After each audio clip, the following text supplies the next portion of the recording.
Readings from Ghosts, Ghouls, and Other Horrors, Episode 6, The Ghost of Beaminster School.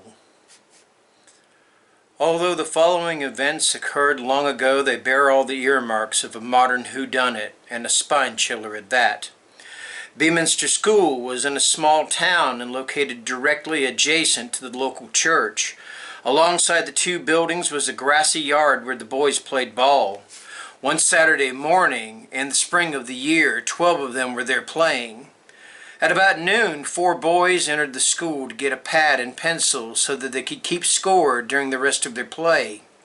Suddenly they heard a loud noise that sounded like a gong being struck. They immediately ran outside and told the others about it, and after a heated discussion concluded that someone was hiding inside and trying to scare them. With that, all 12 went back into the school, searched carefully but found no one. They decided to return to their ball game.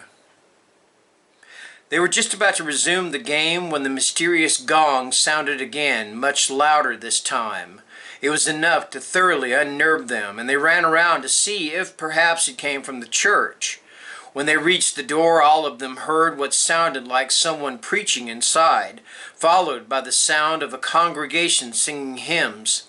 But when they looked inside, the church was empty, and the sounds abruptly stopped. Although they were alarmed at first, they finally decided to drop the whole thing and go back to playing ball.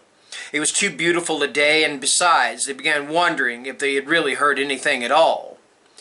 About an hour later, one of the boys went into the school to get another pencil and was horrified to see a coffin lying atop the desks in the room less than 6 feet from where he stood.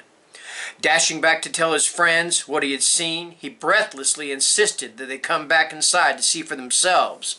Jabbering excitedly as they crowded in the doorway of the school, they strained to see inside. All 12 of them saw the coffin, but the 5 who were in the middle distinctly saw John Daniel, a former schoolmate who had died over 7 weeks earlier. "It's John," cried the boy's half-brother. "He's come back to haunt us. I'll fix him." And taking a stone from his pocket, he threw it at the apparition, shouting, "Take that!" Instantly, the figure vanished. There was no more ball playing that day. All the boys ran home to tell breathlessly what they had seen. There was a full examination the following week by the headmaster of the school. Each boy was questioned privately and in such a way as to prevent his consultation with any of the others. Every one of them gave the identical descriptions of the coffin down to the smallest detail.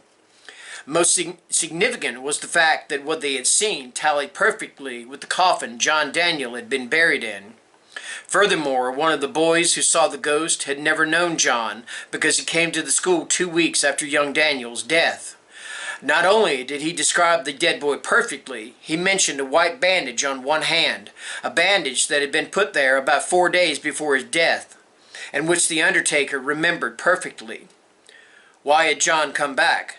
There was reason to believe that he had been murdered, for his body had been found in a field by 2 women who testified that they had seen a black cloth tied around the neck.